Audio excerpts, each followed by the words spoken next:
नमस्कार, मैं हूँ माधवी पांडे आपके साथ। शुरुआत करते हैं आज लीगल हेल्पलाइन की। लीगल हेल्पलाइन हमारा लोकप्रिय कानूनी प्रोग्राम है और इसमें आपका स्वागत है। इससे हमारे कानूनी विशेषज्ञ रोज़मर्रा की ज़िंदगी से जुड़ी समस्याओं पर, कानूनी मसलों पर आपकी शंकाओं का समाधान करते हैं और आप फ़ोन करके हमसे कानूनी राय भी ले सकते हैं। आज हम आपको फेमा या विदेशी मुद्रा प्रबंधन अधिनियम से जुड़ी जानकारियाँ देंगे। हमारे आज के कानूनी विशेषज्ञ हैं परमानंद पांडे जी। बहुत बहुत स्वागत है सर आपका। आप चाहें तो हमें फ़ोन कर सकते हैं, हमारी फ़ोन लाइन्स खुल चुकी हैं। हमारे फ़ोन नंबर हैं 01206127 967 आप इन दोनों नंबरों पे कॉल करके हमसे किसी भी प्रकार की कानूनी जानकारी या सलाह ले सकते हैं। हमारे साथ हमारे विशेषज्ञ भी जुड़े हुए हैं, आप चाहें तो उनसे भी जुड़कर किसी भी प्रकार की सलाह ले सकते हैं। सर, अब हम जानना चाहेंगे कि आखिर फेमा क्या है।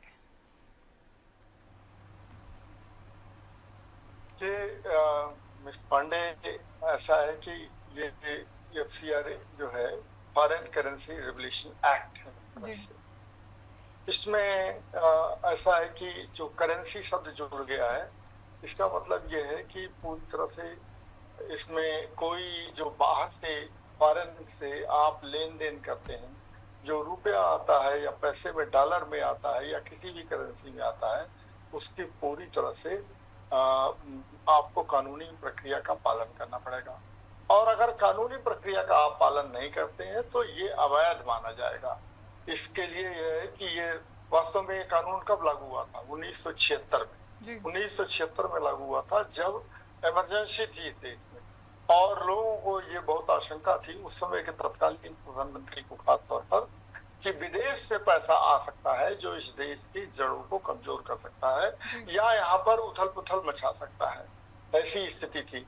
आज भी आप देखते होंगे कि आए दिन कहीं न कहीं से लगता है कि कोई ऐसी घटना हो रही है जिसमें अखबारों में तुरंत आ जाता है कि इसकी विदेशी फंडिंग हो रही है, माने विदेश से इसमें पैसा आ रहा है और कई आतंकवादी गतिविधियों में या किसी चीज में वो तोड़ फोड़ में उनको लगाया जा रहा है। तो इसी नाते ये कानून जो है बहुत कड़ा बना दिया गया है और इस कानून के कड़ा होने के नाते ही जो विदेश से फंडिंग होती है, अब वो फंडिंग पर पूरी जांच पड़ताल रखी जाती है। फिर भी कई ऐसे तरीके लोग निकाल लेते हैं कि विदेशी फंडिंग होती है, किसी दूसरे के नाम से कहीं आता है, फिर कहीं दूसरे के नाम से ले आकर के और फिर फंडिंग करते हैं और उसमें वो लोग अपने काम में एक तरह से सफल भी हो जाते हैं।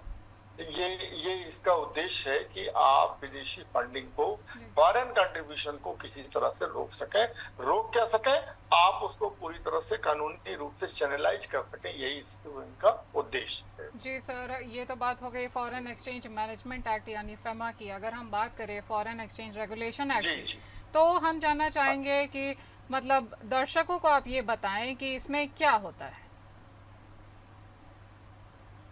Foreign exchange regulation act. Foreign exchange management act जो कह रहे हैं ना, उसका नामकरण केवल बदला गया है। वास्तव में वही चीजें है, फॉरेन एक्सचेंज रेगुलेशन एक्ट जिसको कहते हैं, FRCA जिसको कहते हैं, वो उसमें वही है कि फॉरेन एक्सचेंज मैनेजमेंट एक्ट, जो फॉरेन एक्सचेंज माने विदेश से पैसा आता है, डॉलर में आए, पाउंड में आए, मार्क में आए या और किसी करेंसी में आता है, तो उस करेंसी का पूरी तरह से आप अनुपालन करते हैं कि नहीं करते हैं। कौन लोग इसके लिए अधिकारी हैं कि आप पैसा ले आ सकते हैं और कौन लोग अधिकारी नहीं है कि पैसा नहीं ले आ सकते हैं। जो लोग उसके लिए अधिकारी हैं उनको पैसा ले आने की अनुमति होती है, लेकिन उसमें भी कितना पैसा ले आ सकते हैं ये सारी चीजों को देखा जाता है। फॉरेन एक्सचेंज मैनेजमेंट एक्ट में यही चीज देखी जाती है और फॉरेन करेंसी रेगुलेशन एक्ट में भी एक तरह का रेगुलेशन है, माने इसमें आप रेगुलेट करते हैं चीजों को कि अनाप पैसा कहीं मान लीजिए जरा है और किसी देश में अकूत पैसा रखा है और आप यहाँ टेररिस्ट एक्टिविटीज के लिए लोगों को पैसा देने लगे, फिर वो क्या करें कि वो टेररिस्ट एक्टिविटीज में लोगों को लगा दें। तो इस चीज को रोकने के लिए ये फेरा और फेमा, ये दोनों कानून को लाया गया है कि जिससे कि यहाँ पर कोई अवैध किस्म की कार्रवाई ना होने पाए। ये मुख्य उद्देश्य इसका है। जी सर, और अगर एक आम इंसान की भाषा में हम कहें, एक आम इंसान को समझना हो कि आखिर फेरा और फेमा में अंतर क्या है, तो इसको किस तरह से कहेंगे? देखिए, वो मैनेजमेंट एक्ट है एक तरह से, और वो ये एक तरह का रेगुलेशन। जी। तो मैनेजमेंट की जब बात आती है तो एक तरह का रेगुलेशन ही उसमें होता है। जैसे आप किसी चीज का, हम अपने घर की बात करते हैं, जी। हम अपने घर में एक मैनेजमेंट करते हैं, तो घर के परिवार को चलाने के लिए एक मैनेजमेंट की एक स्थिति होती है। रेगुलेट करते हैं, रेगुलेट करने का मतलब कि अनाप शनाप खर्चों को या अनाप शनाप चीजों को हम नहीं होने देते हैं। तो कुल मिला के आप साधारण आदमी, आम आदमी की भाषा में देखें तो दोनों में कोई खास अंतर नहीं है। बस केवल शब्दों का हेर फेर है कि उसमें मैनेजमेंट आ गया है, इसमें रेगुलेशन आ गया है। रेगुलेशन और मैनेजमेंट में दोनों में कोई खास अंतर नहीं है। बस इतना ही एक बात देखना होता है कि हमने इसका नाम बाद में इसलिए कि थोड़ा और कड़ा कर दिया। पहले ही स्थिति थी, इसको उतना कड़ाई के साथ पालन नहीं होता था। पहले आता तो था पैसा, लेकिन उसका ठीक ढंग से लोग हिसाब किताब नहीं दे पाते थे। लेकिन आज की स्थिति आ गई है कि आप अगर हिसाब किताब नहीं देंगे तो आपका लाइसेंस रद्द कर दिया जाए।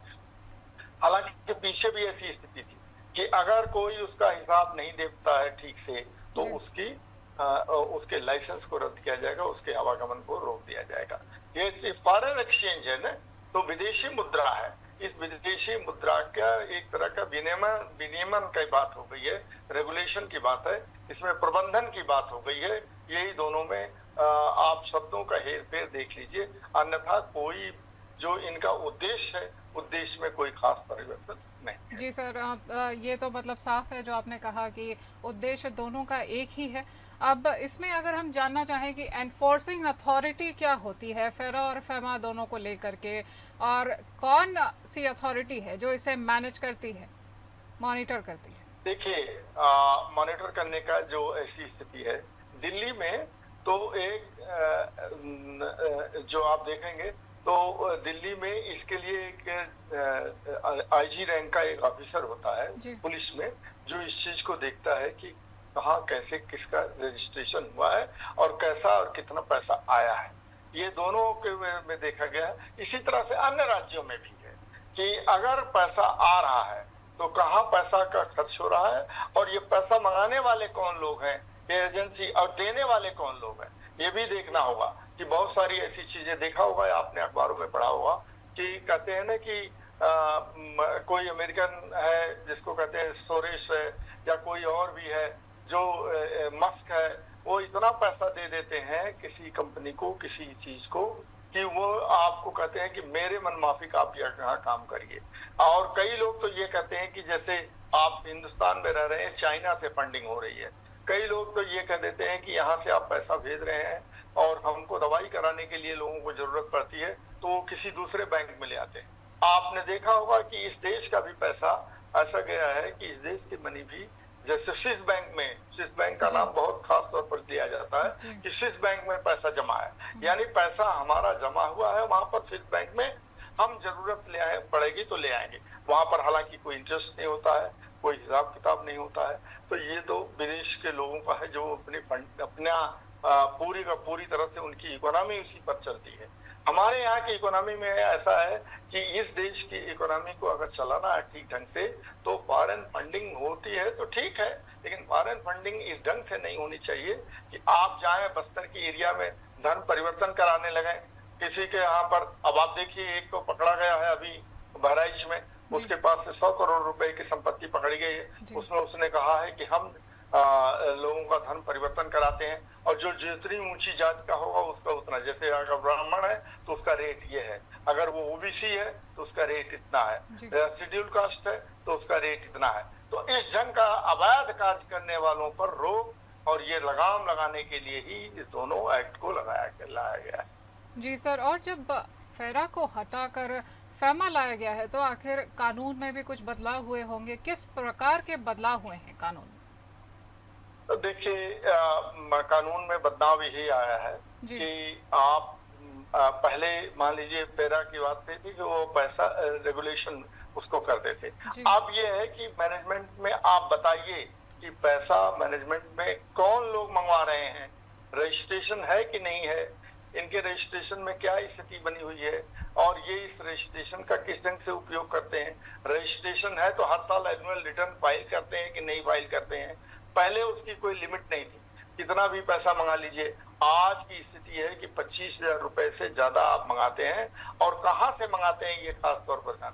और देखिए, पहले की स्थिति थी कि कोई भी पैसा मंगा लेता था, अब की स्थिति ये है कि आप मेंबर ऑफ पार्लियामेंट नहीं मंगा सकता है, एमएलए पैसा नहीं मंगा सकते हैं, जर्नलिस्ट नहीं पैसा मंगा सकते हैं, करस्पॉन्डेंट कोई पैसा नहीं मंगा सकता है, हाई कोर्ट और सुप्रीम कोर्ट के जज लोग नहीं, या कोई भी जज नहीं मंगा सकता है, और ये वकील लोग भी नहीं ले आ सकते हैं कि अगर आपको पैसा मिल रहा है तो आप किसी दूसरे की वहां से फंडिंग मिल रही हो ले आकर के आप अपने जो विरोधी लोग हैं, विरोधी मतलब देश विरोधी लोग हैं, उनकी वकालत करने लगे। ऐसी चीजों पर कानून को रोक लगाने के लिए ही ये फेमा लाया गया है। हम अपनी चर्चा को आगे ले चलते हैं। सर, हम बात कर रहे थे फेरा और फेमा में कानून में क्या बदलाव किए गए हैं, तो अब हम चाहते हैं कि दर्शकों को आप ये बताएं कि फेमा के उल्लंघन पर क्या किसी प्रकार की कानूनी कार्यवाही हो सकती है, और अगर हो सकती है तो क्या कानूनी कार्यवाही ली जा सकती है। जी, निश्चित तौर पर अगर कोई कानून बना है और खास तौर पर ऐसा कानून बना है और जिसमें बहुत सारी चीजें का वायलेशन होने की संभावनाएं बनी रहती हैं, तो उस कानून का क्या मतलब रह जाएगा अगर उसको दंडित न किया जाए। इस कानून के उल्लंघन पर सजा तो हो ही सकती है, फाइन भी हो सकते हैं, दोनों जुर्माना जैसे जुर्माना भी हो सकता है और उसमें जेल भी हो सकती है। अगर कोई व्यक्ति इस ढंग से पकड़ा जाता है कि धन को ले आता है, बाहर से पैसा ले आता है, उसका ठीक ढंग से मैनेजमेंट नहीं करता है, उसका ठीक ढंग से रेगुलेशन नहीं करता है, तो उस व्यक्ति की जांच की जाएगी, और जांच में अगर वो पाया कि वो गया कि वो उस व्यक्ति ने ठीक ढंग से इसका उपयोग नहीं किया है, तो उसके खिलाफ कार्रवाई की जाएगी, जिसमें उसके खिलाफ फाइन लगाया जा सकता है, उसको जेल में भी बंद किया जा सकता है, क्योंकि ऐसे करने वाले लोग देश को अस्थिर करने के लिए, इस डिस्टेबलाइज करने के लिए इस पैसे का कई बार उपयोग करते हैं। तो ऐसी स्थिति में ये तो एक बड़ा कानून है, बहुत कड़ा कानून है। इस कानून का अगर ठीक ढंग से पालन किया जाए ना किया जाएगा तो कई बार देश में अव्यवस्था उत्पन्न हो जाती है। इस अव्यवस्था को रोकने के लिए जरूरी है कि इसमें दंड दिया जाए, तो दंड में जुर्माना भी है और जेल भी है। जी सर, और हम बात कर रहे हैं क्योंकि फेरा की, जो कि फेरा को ही बाद में जाकर के फेमा में कन्वर्ट कर दिया गया है, तो फेमा में आखिर फॉरेन एक्सचेंज को किस तरह से परिभाषित किया गया है, विदेशी मुद्रा को किस तरह से परिभाषित किया गया है। विदेशी मुद्रा को देखिए, जैसा कि शब्द से आपको मालूम होना चाहिए कि कोई भी ऐसा पैसा जिसको आपकी देश की करेंसी ना हो, मान लीजिए हमारे देश का ही पैसा हो, रुपए में भी आता है तो, और विदेश से आता है, तो वो भी फेमा के अंतर्गत आ जाएगा। मान लीजिए पैसा यहाँ का रुपया है, रुपए का ही वहां भेज दिया गया है, और कई बार रुपए को ही इस देश में भेज दिया जा रहा है, और वो बिना लाइसेंस के लोग ले आ रहे हैं, बिना कारण बताए ले आ रहे हैं, तो भी वो एक तरह से फेमा के अंतर्गत आ गया। वो भी आ गया फॉरेन रेगुलेशन के तहत। तो इस नाते ये कि केवल डॉलर्स में ही आए, कोई पाउंड में ही आए, कोई मार्क में ही आए, कोई दूसरे और चीज में आए, ये ऐसा जरूरी नहीं है। ये जरूरी है कि विदेश से पैसा आ रहा है और विदेश से अवैध रूप से पैसा आ रहा है, ये खास तौर पर ध्यान देने की जरूरत है। अगर वैध रूप से पैसा आ रहा है, आपका रजिस्ट्रेशन हुआ है, लाइसेंस मिला है कि आप पैसा मंगा सकते हैं। अभी आपने देखा हुआ कि इस देश में अभी क्या हुआ है, बहुत सारे ऐसे एनजीओज थे, एनजीओज के लोग थे, वो करते थे, पैसा ले आते थे और पैसा ले आकर के बहुत दुरुपयोग करते थे। यहाँ पर धर्म परिवर्तन का काम कराते थे, यहाँ पर कोई ऐसी चीज करते थे कि आपको PIL लगाते थे, रोज कोर्ट में कोई डंका लगाते थे जिसमें कटघरे में खड़ा करते थे। उनका उद्देश्य नहीं होता था कि जनसेवा की जाए, उनका उद्देश्य ये होता था कि कटघरे में खड़ा करके और बेइज्जत करके उसको हानि पहुंचाई जाए, जिससे कि देश में विकासात्मक कार्य न होने पाए। इसीलिए इसको ये देखा गया है कि पैसा किसी भी करेंसी में आए, किसी भी रूप में आए, जो इस देश में आ रहा है उसका सदुपयोग होना चाहिए। जी सर, और अगर हम फेमा की बात करें तो फेमा में बहुत सारे इस तरह के भी ट्रांजैक्शंस होते हैं जिसमें सेंट्रल गवर्नमेंट के अप्रूवल की ज़रूरत पड़ती है। तो अगर हम जानना चाहें कि मैनेजमेंट में सेंट्रल गवर्नमेंट आखिर क्या रोल निभाती है फेमा में? देखिए, ऐसा है कि ये जो दोनों कानून है ये सेंट्रल कानून है। जी ये ऐसा नहीं है, ये कोई स्टेट का इसमें स्टे नहीं है। जी ये पार्लियामेंट से बनाया हुआ कानून है। जी तो और इसमें राज्य का कोई अधिकार नहीं। ये राज्य भी अगर करेगा तो राज्य को भी सेंट्रल गवर्नमेंट के कानून का अनुपालन करना पड़ेगा। जी और अगर उसका अनुपालन वो नहीं करते हैं तो वो भी राज्य भी इस चीज के लिए दोषी होते हैं। तो ये इसमें खास तौर पर ये बात देखने की है कि इसमें मान लीजिए सेंट्रल गवर्नमेंट का हस्तक्षेप किस हद तक है।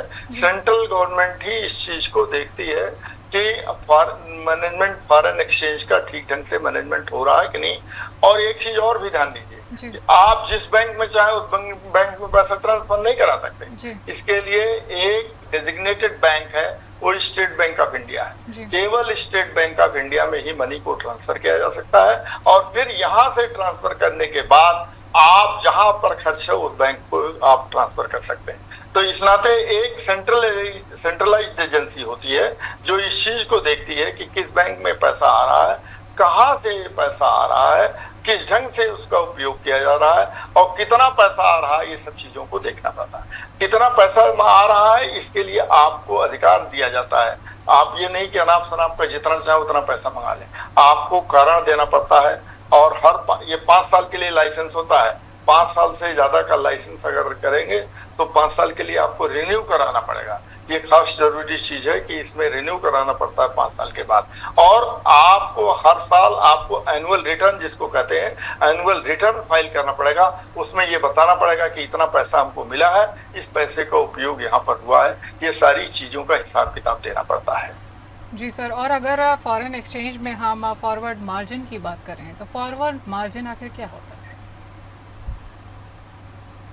देखिए, फॉरवर्ड मार्जिन तो मान लीजिए कहीं से पैसा अगर मान लीजिए मिल रहा है तो किस पैसा को अगर आप ऐसा नहीं कर सकते कि आप जो पैसा मिल गया और उसका इंटरेस्ट से आप पैसा लेने लगे फिर कह दें कि नहीं हमको कोई हिसाब इसमें देना ही नहीं।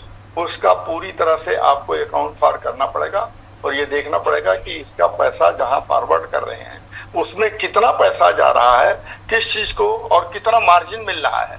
अब एक ऐसा न कि मान लीजिए आप मैनेजमेंट कर रहे हैं तो सबसे जरूरी चीज होती है कि आप एडमिनिस्ट्रेटिव खर्च माने जो प्रशासनिक खर्च है उस पर आप 10% से ज्यादा नहीं खर्च कर सकते हैं। पहले क्या होता था कि 20%, 25% जितना चाहते थे वो प्रशासनिक खर्च पर दिखा देते थे और प्रशासनिक खर्च पर दिखाने के कारण बहुत सारी चीजें नहीं पाती। तो आप जब ये फॉरवर्ड की बात करते हैं तो इसमें आपको ये देखना पड़ता है कि पैसा कितना कहाँ जा रहा है और आप उसको साफ साफ ले आइए और बताइए कि देखिए हमारा पैसा यहाँ पर इतना जा रहा है और इससे ज्यादा हम नहीं खर्च कर रहे हैं। प्रशासनिक कार्य पर आप इससे ज्यादा मैनेजमेंट पर नहीं आप खर्च कर सकते हैं कि मैंने मैनेजमेंट पर 100% आपने एम्प्लॉय के रूप में मान लीजिए 100 एम्प्लॉइज रखती है, नहीं, आपको किसी काम के लिए आपको अनुमति लेनी पड़ेगी, आपको वहां पास कराना पड़ेगा और ये देखना पड़ेगा कि हमको इतने मैनेजमेंट इतने एम्प्लॉइज की जरूरत होती है, इन पर इतना खर्चा होगा और इस खर्च को हमको नियंत्रित करना पड़ेगा। इस खर्च से अगर बाहर की जाएगा तो आप उसके लिए जिम्मेदार माने जाएंगे। यही इसका उद्देश्य है। जी सर, तमाम जानकारी हमारे दर्शकों से साझा करने के लिए आपका बहुत बहुत धन्यवाद। हमारे साथ जुड़े हुए थे परमानंद पांडे जी, जो कि आपको फॉरेन एक्सचेंज रेगुलेशन एक्ट और फॉरेन एक्सचेंज मैनेजमेंट एक्ट पर जुड़ी हुई जानकारियां दे रहे थे। लीगल हेल्पलाइन में आज के लिए इतना ही। नमस्कार।